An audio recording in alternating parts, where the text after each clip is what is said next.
Bienvenue à tous pour une nouvelle plongée en profondeur.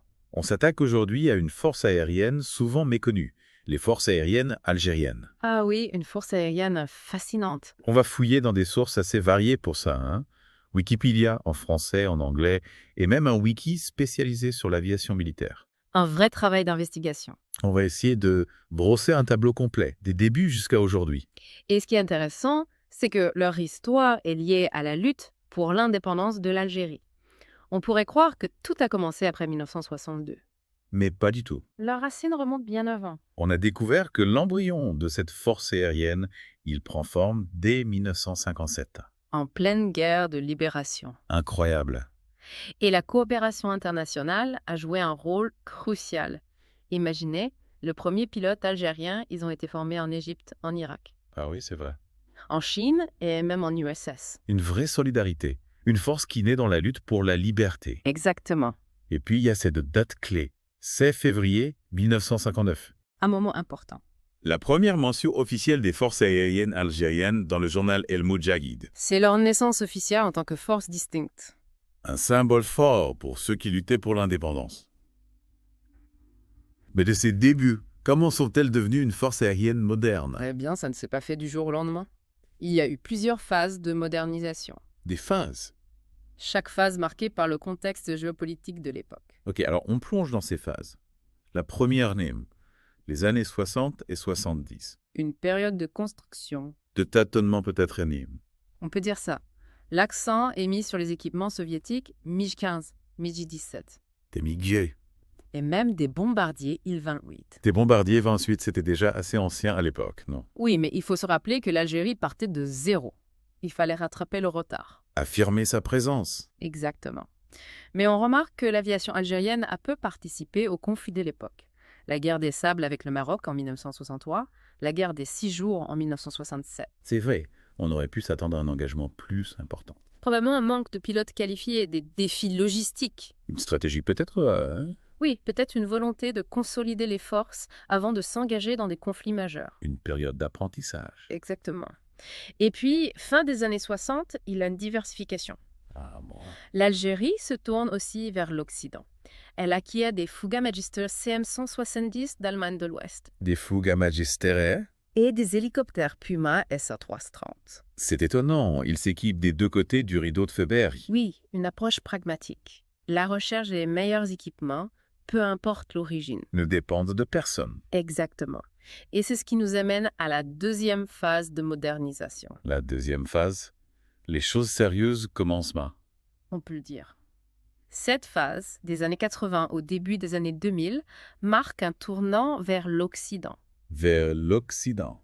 L'acquisition des avions de transport C-130H Hercule américain est un symbole fort. C'est vrai, on est loin des bombardiers soviétiques. Attendez, je vois une tendance se dessiner. Des Fouga Magister allemands, des T-34C Mentor et des C-130 américains, Oui, aux côtés de MiG soviétiques. tout à fait. Mais c'est un vrai melting pot. Comment gère-t-elle une flotte aussi diverse? Ça trouve la compétence de leurs techniciens, leur flexibilité. Il fallait s'adapter.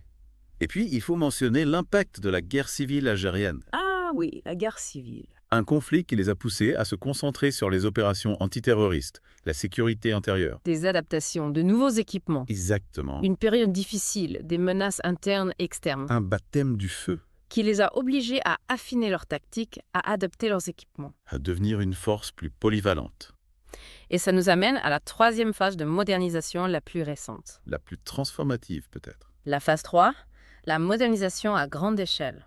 Hmm. Racontez-nous. À partir des années 2000, l'ambition est claire. Moderniser la flotte existante, acquérir des appareils de pointe. Des appareils de pointe, ouais.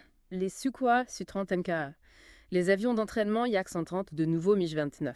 Il me semble qu'il y a eu une histoire un peu compliquée avec ces MiG-29, des problèmes de qualité. Ah oui, le contrat des MiG-29 SMT. L'Algérie n'était pas satisfaite de la qualité. Ils se sont tournés vers les Su-30.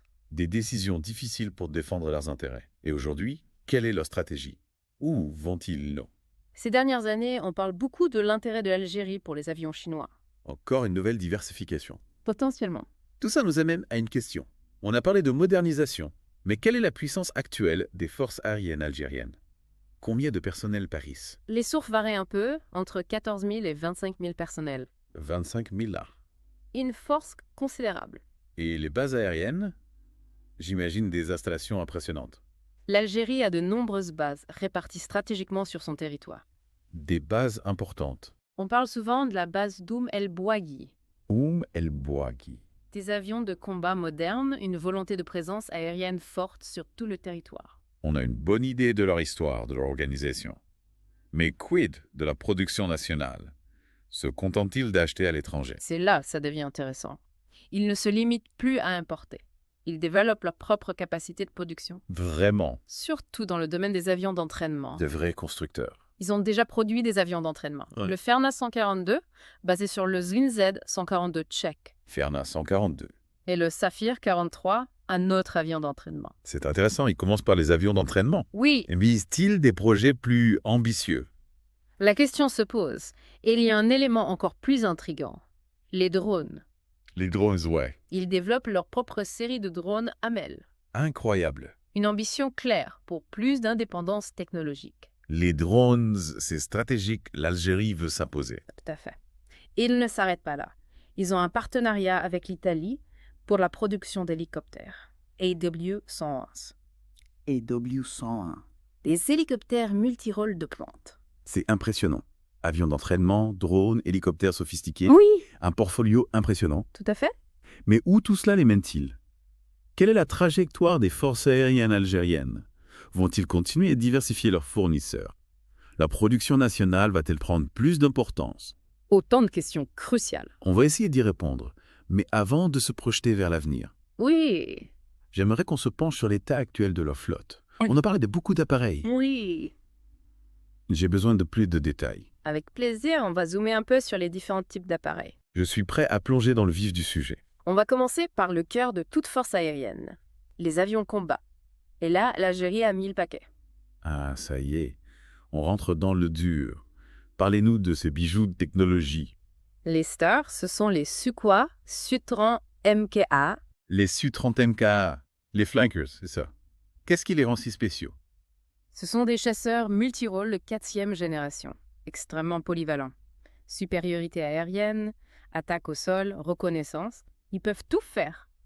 L'Algérie a choisi une version modernisée, adaptée à ses besoins, avec des systèmes de pointe. Un sacré investissement, j'imagine. Oui, l'Algérie a mis les moyens pour se doter d'une force de frappe crédible.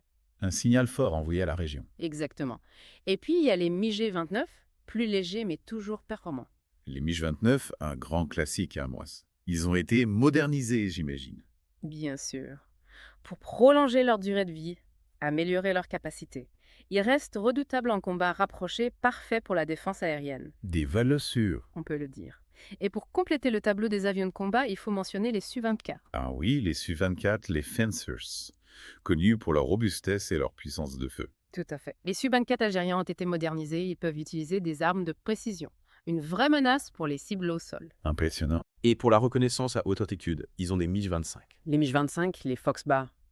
Des avions mythiques, connus pour leur vitesse incroyable. Ils ont détenu le record de vitesse pendant des années. L'Algérie les utilise surtout pour la surveillance, le renseignement, mais ils peuvent aussi intercepter des cibles à très haute altitude. On voit que l'Algérie a vraiment mis en place une force aérienne polyvalente, capable de répondre à toutes sortes de menaces. Mais une force aérienne, ce n'est pas que des avions de combat. Qu'en est-il des avions de transport? L'Algérie a aussi investi dans une flotte de transport conséquente, essentielle pour le déplacement des troupes, du matériel, de l'aide humanitaire. La logistique, un élément crucial pour une armée. Quels sont les appareils phares de cette flotte? Les C-130H Hercule américains sont toujours en service, la colonne vertébrale du transport tactique. Les C-130 Anchel, des bêtes de somme fiables, capables d'opérer sur des terrains difficiles. Absolument. Et pour le transport lourd, ils ont des Il-76. Des Il-76. Des avions carbo-soviétiques capables de transporter des charges impressionnantes. Les Candy, c'est ça, de vrais mastodontes. On peut le dire. Essentiels pour le transport de matériel lourd, de troupes, de véhicules blindés. Impressionnant. L'Algérie a aussi acquis des C-295 espagnols, des avions de transport tactique plus récents, plus polyvalents. Les C-295, la nouvelle génération. Plus économes, capables d'opérer sur des pistes plus courtes. Exactement. Ils complètent parfaitement les C-130 Hercule pour le transport de troupes, de matériel léger. Une flotte bien pensée. Et pour le transport VIP, ils ont des avions d'affaires, des Gulfstream Et même un Airbus A340. Un A340. Le grand luxe. Oui, mais ces avions ne sont pas juste là pour le confort. Ils sont souvent aménagés pour l'évacuation médicale, le commandement, le contrôle des missions critiques. La fiabilité et le confort sont importants pour ce genre de mission. On a parlé des avions de combat, des avions de transport. Il nous reste des hélicoptères axiaux. Les hélicoptères, ces aéronefs à voilure tournante, indispensables dans les opérations modernes. L'arme polyvalente par excellence. Attaque, transport, reconnaissance, évacuation sanitaire. Ils font tout. Et la flotte algérienne, elle est comment? Que? Impressionnante et d'origines diverses. Pour l'attaque au sol, ils ont des Mi-24 Superhand modernisés. Les Mi-24 Superhand, les chars volants, puissance de feu, blindage, des monstres Hunt. Des hélicoptères de combat redoutables. Ils peuvent neutraliser des cibles blindées, des positions fortifiées, même des hélicoptères ennemis. L'Algérie a modernisé ses Mi-24, armes de précision, vision nocturne. Intimidant pour l'ennemi. C'est but. Et pour le transport de troupes, de matériel, ils ont des Mi-8 et Mi-17. Fiables, polyvalents, capables d'opérer en conditions difficiles. Les Mi-8 et Mi-17, des classiques russes Foroskom. Robustes, adaptables. Utilisés dans le monde entier. Parfait pour le transport, les missions de recherche et sauvetage. Des valeurs sûres. Et puis, il ne faut pas oublier les Alamo 101, ces hélicoptères de transport de nouvelle génération. Produits en coopération avec l'Italie. Un symbole de la montée en puissance de l'industrie algérienne. Exactement. Des hélicoptères modernes, des technologies de pointe. Transport de troupes, recherche et sauvetage. Et même lutte anti-sous-marine. On voit que l'Algérie investit dans la modernisation de sa flotte d'hélicoptères, un élément clé de leur stratégie. Mais une force aérienne moderne a besoin d'avions d'entraînement pour former ses pilotes. Qu'en est-il de ce volet? L'entraînement des pilotes est une priorité. Ils ont un système de formation complet avec une variété d'avions. Quel modèle utilisent-ils pour former la nouvelle génération de pilotes? Ils ont des L-39 Albatros tchèques, des avions à réaction très répandus. Les L-39 Albatros, un classique Ditch Air utilisé depuis des décennies pour former des pilotes de chasse. Exactement. Permettent aux élèves de se familiariser avec le pilotage à réaction avant de passer sur des appareils plus sophistiqués. Une étape essentielle. Et l'Algérie a aussi acquis des Yak 130 russes. Les Yak 130, la nouvelle génération des avions d'entraînement. Tout à fait. Conçus pour préparer les pilotes aux avions de combat modernes. Cockpits numériques, commandes de vol électrique. L'Algérie a choisi la modernité pour la formation de ses pilotes. Exactement. Et n'oublions pas les avions d'entraînement produits localement, les Ferna 142 et les Saphir 43. C'est vrai, l'Algérie ne se contente pas d'acheter, elle commence à produire. Un signe de leur volonté de développer une industrie aéronautique nationale, de réduire leur dépendance. Une première étape vers plus d'autonomie. On peut le dire. Et les drones SGAE. L'Algérie est-elle présente sur ce terrain? Absolument. L'Algérie a compris l'importance stratégique des drones. Ils ont investi dans ce domaine. Parlez-nous de ces drones algériens. Simple reconnaissance ou capacité offensive? Ils ont développé leur propre série de drones, les AMEL. Les AMEL? Des drones de reconnaissance et de surveillance. Ils peuvent voler pendant des heures, transmettre des images en temps réel. Des yeux dans le ciel, pour le renseignement, la surveillance des frontières. Exactement. L'Algérie a aussi acquis des drones auprès d'autres pays, la Chine, l'Afrique du Sud. Encore cette stratégie de diversification. Ne dépendre de personne. Une stratégie qui a fait ses preuves. On a passé en revue une quantité incroyable d'appareils, des chasseurs aux drones en passant par les hélicoptères. L'Algérie a une force aérienne moderne, polyvalente. Mais au-delà du matériel, il y a le facteur humain. Qui sont les hommes et les femmes qui font vivre cette force aérienne? Le facteur humain est crucial. L'Algérie a mis en place des programmes de formation rigoureux pour ses pilotes, ses techniciens, son personnel de soutien. Un domaine qui exige compétence et professionnalisme. Comment s'assure-t-il de la qualité de la formation? Les pilotes suivent une formation intensive, cours théoriques, simulations, vols d'entraînement sur différents appareils. La formation des techniciens est tout aussi exigeante. Ils doivent maintenir des équipements très sophistiqués. La sélection doit être rude pour intégrer les forces aériennes algériennes. Tout à fait. Tests physiques et intellectuels, seuls les meilleurs sont retenus. L'Algérie investit beaucoup dans la formation, car la qualité de l'armée repose sur la compétence de ses hommes et de ses femmes. Une vision à long terme. On voit que l'Algérie a fait des progrès considérables. Mais ce parcours n'a pas été sans difficulté. Quels sont les défis auxquels ils sont confrontés aujourd'hui? Comme toute force armée moderne, l'aviation algérienne doit relever des défis. Le premier, c'est la maintenance de cette flotte si diverse. Gérer une flotte avec des appareils d'origine différente, ça doit être un casse-tête. Un vrai défi logistique. Chaque appareil a ses propres exigences de maintenance, ses pièces détachées, ses manuels. L'Algérie doit avoir les compétences, les infrastructures pour tout maintenir en état de vol. Un défi de taille. Et il y a un autre défi majeur, rester à la pointe de la technologie. La technologie en constante évolution. L'aviation militaire change vite. Drones de combat, avions furtifs, armes hypersoniques. De nouveaux défis. L'Algérie doit investir dans la recherche, le développement pour ne pas se laisser distancer. Une course permanente. Exactement. L'Algérie est-elle en mesure de suivre le rythme? Ils ont fait le choix de la modernisation, de l'investissement dans les nouvelles technologies. Ils ont acquis des appareils de pointe, les Sultans d'Mk1. Oui. Ils développent leur propre capacité de production, notamment les drones. Mais la compétition est rude. Les pays les plus avancés ont une longueur d'avance. La formation est un élément clé pour relever ce défi technologique, j'imagine. Absolument. Pilotes, techniciens, ingénieurs, ils doivent avoir les compétences pour exploiter, maintenir les technologies de pointe, un investissement à long terme, mais indispensable pour la crédibilité de la force aérienne. On a parlé de logistique, des technologies, mais il y a aussi le contexte géopolitique, complexe dans cette région du monde. Comment les forces aériennes algériennes s'adaptent-elles à cet environnement instable? L'Algérie est dans une région marquée par les conflits, le terrorisme, les tensions. Les forces aériennes doivent être prêtes à intervenir dans des situations variées, face à des menaces asymétriques. Le Sahel, par exemple. Les groupes terroristes sont très actifs. L'Algérie joue un rôle important dans la lutte antiterroriste, non? Tout à fait. Surveillance, renseignement, frappe.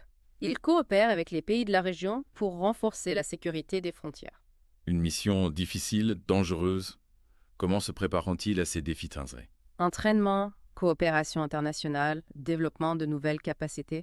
Ils participent à des exercices conjoints avec d'autres pays, notamment occidentaux, pour améliorer l'interopérabilité, partager les meilleures pratiques. S'inspirer des autres. Ils investissent aussi dans de nouveaux équipements, drones de combat, avions de surveillance. Pour renforcer leurs capacités. Exactement.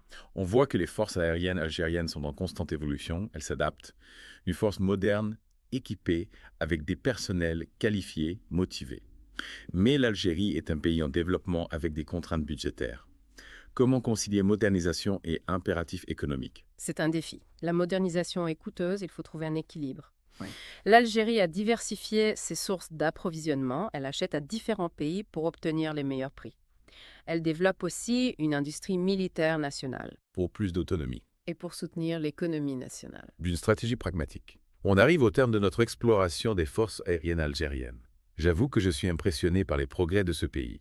Qu'est-ce qu'on peut retenir de tout ça? Plusieurs points importants. L'Algérie a fait un bond en avant considérable depuis son indépendance. Une force aérienne moderne capable de rivaliser avec les meilleurs de la région. Oui, c'est clair. Ils ont tiré les leçons de leur histoire, de leur environnement. Une stratégie de défense réaliste, dissuasion, coopération internationale, développement de leurs propres capacités. Une vision cohérente. Et ils ont démontré leur capacité à s'adapter aux évolutions technologiques, aux nouvelles menaces. Ils investissent dans la recherche, la formation. Un bilan positif. L'Algérie est un acteur majeur de la défense en Afrique. On a beaucoup parlé de la modernisation de l'aviation algérienne, c'est vrai, mais il ne faut pas oublier les défis. Ah, on redescend sur Terre. Après tous ces avions dernier cri, les hélicoptères ultramodernes, il y a des obstacles. Disons qu'il faut rester réaliste. Gérer une flotte aussi diverse, c'est un défi permanent. La maintenance, les pièces détachées, la formation des techniciens, tout ça a un coût. L'envers du décor. On imagine que la tentation est grande de se simplifier la vie avec un seul fournisseur. Mais est-ce viable? Pas forcément. Dépendre d'un seul fournisseur, c'est prendre des risques.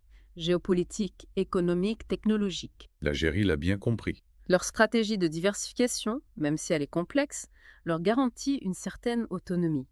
Une approche pragmatique. Mais il n'y a pas que la logistique. La technologie évolue sans cesse. Comment l'Algérie gère-t-elle cette course à la modernisation? C'est une course contre la montre. Les combats aériens ne se résument plus à des duels de chasseurs. Guerre électronique, cyberguerre, système de défense antiaérienne. Peu change. Les forces aériennes doivent s'adapter en permanence. L'Algérie a fait des progrès. Mais il reste du chemin à parcourir pour rattraper certains domaines technologiques, non? Oui, l'écart avec les pays les plus avancés est encore important dans certains domaines. Les drones de combat, les avions furtifs, les armes hypersoniques. Des technologies coûteuses qui demandent une expertise pointue. Des technologies qui peuvent changer le cours d'un conflit. Exactement. L'Algérie ne peut pas les ignorer. Mais la technologie, ce n'est pas tout. Le facteur humain est crucial. Recrute-t-il et forme-t-il des pilotes et des techniciens de haut niveau? C'est un défi pour tous les pays. Attirer les meilleurs talents dans un domaine aussi exigeant, c'est difficile. La concurrence du secteur civil est forte. Salaire plus attractif, conditions de travail plus confortables. L'Algérie doit redoubler d'efforts pour rendre sa force aérienne attractive, améliorer les conditions de travail, la formation, les perspectives de carrière. Attirer et fidéliser les talents. Exactement. On a parlé de logistique, de technologie, du facteur humain. Mais il y a aussi le contexte géopolitique, très tendu dans cette région du monde. Comment l'Algérie gère-t-elle ces tensions? Le Sahel, la Libye, le Sahara occidental. Des foyers de tension partout. Les forces aériennes algériennes doivent être prêtes à intervenir rapidement, efficacement, face à des menaces diverses. La menace terroriste au Sahel, par exemple. L'Algérie joue un rôle clé dans la lutte antiterroriste, non? Oui. Oui, une longue expérience dans ce domaine. Surveillance, renseignement, frappe. Il coopère avec les pays de la région. Des missions qui demandent une grande coordination. Exactement. L'Algérie participe à des exercices conjoints avec d'autres pays, notamment occidentaux, pour améliorer la coopération, partager les meilleures pratiques. La coopération internationale, un élément clé de leur stratégie de défense. Oui. On a dressé un tableau complet des défis de l'aviation algérienne. Mais au-delà de ces difficultés, quel est l'avenir de cette force aérienne? Quelles sont ses ambitions? L'Algérie veut devenir une puissance aérienne majeure en Afrique. Modernisation de la flotte, formation, développement technologique. Un objectif clair. Défendre ses intérêts, jouer un rôle stabilisateur dans la région. On a vu le chemin parcouru. De la poignée de pilotes de la guerre d'indépendance à la force aérienne moderne d'aujourd'hui. Une vraie transformation. Et ce n'est pas fini. L'Algérie a encore des défis à relever, mais elle a les atouts pour devenir une force aérienne de premier plan. Je suis d'accord. Merci beaucoup pour cette analyse. On a beaucoup appris sur les forces aériennes algériennes. Merci à vous. Chers auditeurs, on espère que vous avez apprécié ce voyage au cœur de l'aviation algérienne. On vous donne rendez-vous bientôt pour un nouveau Deep Dive. À la prochaine, Nesto. Bienvenue à tous pour une nouvelle plongée en profondeur. On s'attaque aujourd'hui à une force aérienne souvent méconnue, les forces aériennes algériennes. Ah oui, une force aérienne fascinante. On va fouiller dans des sources assez variées pour ça, hein. Wikipédia en français, en anglais, et même un wiki spécialisé sur l'aviation militaire. Un vrai travail d'investigation. On va essayer de brosser un tableau complet, des débuts jusqu'à aujourd'hui. Et ce qui est intéressant, c'est que leur histoire est liée à la lutte pour l'indépendance de l'Algérie. On pourrait croire que tout a commencé après 1962. Mais pas du tout. Leurs racines remontent bien avant. On a découvert que l'embryon de cette force aérienne, il prend forme dès 1957. En pleine guerre de libération. Incroyable. Et la coopération internationale a joué un rôle crucial. Imaginez